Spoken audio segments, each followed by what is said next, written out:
एक समय की बात है, एक गांव में एक युगल रहता था। वे चाहते थे कि उनकी एक संतान हो। उनके घर के पीछे एक खिड़की थी जहाँ से एक सुंदर बगीचा दिखता था, जो हमेशा ताजी सब्जियों और सुंदर फूलों से भरा रहता था। लेकिन उस बगीचे के चारों तरफ एक लंबी दीवार थी और वहाँ एक डायन रहती थी, जिससे सब डरते थे। एक दिन पत्नी उस खिड़की के पास खड़ी थी और बगीचे की ओर देख रही थी। उसने देखा कि वहाँ फूलों की एक सुंदर चादर है। वे इतने ताजे थे कि पत्नी कुछ फूल अपने पास रखना चाहती थी। ऐसा काफी दिनों तक चलता रहा और धीरे धीरे पत्नी और उदास होने लगी। तब उसके पति से यह देखा न गया। उसने पूछा, क्या बात है प्रिय? पत्नी ने कहा, जब तक मैं उस फूल को चख न लूं, तब तक मुझे चैन नहीं आएगा। पति अपनी पत्नी से बहुत प्यार करता था। वो सोचने लगा, मैं अपनी पत्नी को खो नहीं सकता। चाहे जो हो जाए, मैं उसके लिए वो फूल जरूर लाऊंगा। तो एक शाम पति ने उस दीवार को पार कर लिया और बगीचे से कुछ फूल तोड़ लाया। पत्नी ने फूल का स्वादिष्ट सलाद बनाया और मन भर के खाया। पर उसे वो इतना पसंद आया कि अगले दिन उसकी फूल खाने की इच्छा 3 गुना बढ़ गई। और उसकी इच्छा पूरी करने के लिए फिर उस शाम पति उस डायन के बगीचे में गया। जब वह लौट रहा था तो उसने देखा डायन ठीक उसके सामने खड़ी है और वो घबरा गया। डायन ने गुस्से में आके कहा, तुम्हारी हिम्मत कैसे हुई मेरे बगीचे से फूल चुराने की? तुम्हें सजा भुगतनी होगी। पति ने कहा, मुझ पर दया कीजिए, मैंने ये सिर्फ अपनी पत्नी के लिए किया है। अगर वो इस फूल को नहीं खाती तो वह उदास रहती, जो मुझसे देखा न गया। तो डायन बोली, ठीक है, तुम जितने चाहो उतने फूल ले जाओ, लेकिन एक शर्त पर, तुम्हारी जो भी संतान होगी वह तुम मुझे दोगे। मैं उसे एक माँ की तरह पालूंगी। पति ने घबराकर डायन की शर्त मान ली और जब उनकी संतान हुई तो डायन ने फूल की तरह उस बच्ची का नाम रैपुंज़ेल रखा और उस बच्ची को अपने साथ लेकर चली गई। रैपुंज़ेल बहुत ही सुंदर थी। जब वो 12 साल की हुई तो उस डायन ने रैपुंज़ेल को एक लंबे मीनार में कैद कर लिया। उस मीनार में न कोई सीढ़ी थी न कोई दरवाजा, बस एक खिड़की थी। जब भी डायन को उस मीनार पर जाना पड़ता तो वो नीचे से चिल्लाती, रैपुंज़ेल, रैपुंज़ेल, अपने बालों को नीचे करो। जब रैपुंज़ेल ये सुनती तो वो उसके लंबे सुनहरे बाल मीनार की खिड़की से नीचे फेंकती और डायन उसके बालों से ऊपर आ जाती। कई साल बीत गए। एक बार एक राजकुमार उस मीनार के पास पहुंचा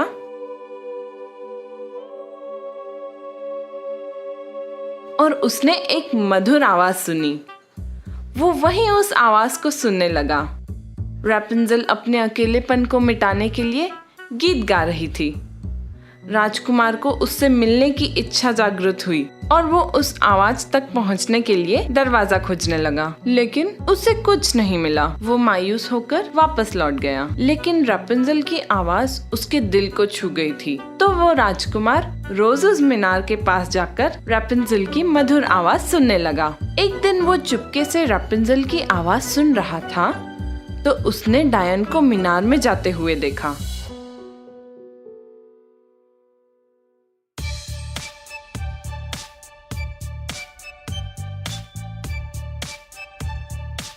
राजकुमार ने सोचा, अगर यही एक तरीका है मीनार तक पहुंचने का तो मैं भी अपनी किस्मत आजमाऊंगा।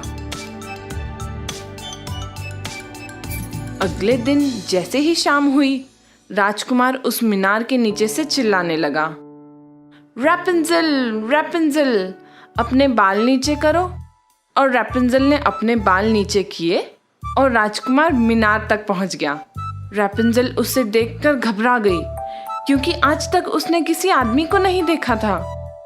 लेकिन राजकुमार ने उससे बड़े प्यार से बात की और कहा कि रैपुंज़ेल की मधुर आवाज ने उसके दिल को छू लिया था।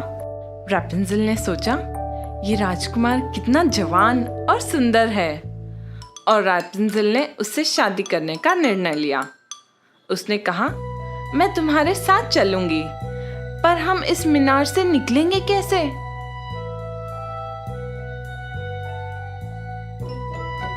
जब भी तुम मुझसे मिलने आओ तो तुम एक रस्सी ले आना, जिससे मैं एक सीढ़ी बनाऊंगी। जैसे ही वो सीढ़ी तैयार हो जाएगी, मैं इस मीनार से उतरकर तुम्हारे साथ चलूंगी।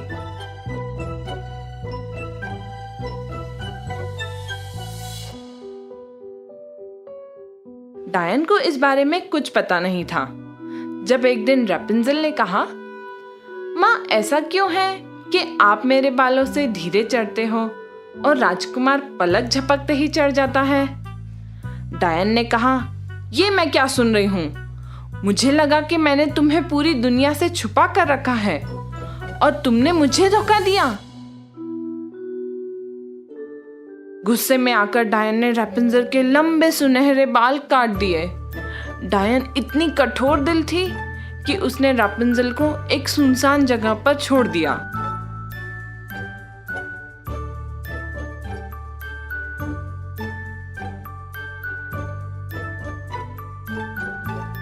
उसी शाम जब राजकुमार ने मीनार के नीचे से आवाज लगाई, रैपुंज़ेल, रैपुंज़ेल, अपने बाल नीचे करो, तो उस डायन ने रैपुंज़ेल के कटे हुए बाल नीचे किए और राजकुमार मीनार पर चढ़ गया। लेकिन रैपुंज़ेल की जगह उसने देखा कि वहाँ डायन है। हा!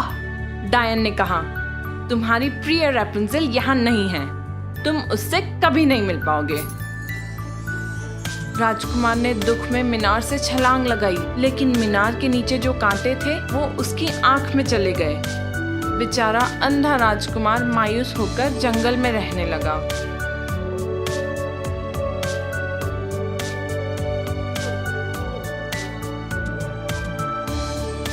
कुछ सालों बाद राजकुमार एक सुनसान जगह पर पहुंचा जहां रैपुंज़ेल रहती थी। उसने एक आवाज सुनी और वो उस आवाज की तरफ जाने लगा। रैपुंज़ेल ने उसे देखकर गले लगा लिया और रोने लगी। जब उसके आंसू राजकुमार की आंख पर गिरे तो राजकुमार फिर से देखने लगा। राजकुमार रैपुंज़ेल को अपने राज्य में ले गया, जहां वे खुशी खुशी रहने लगे।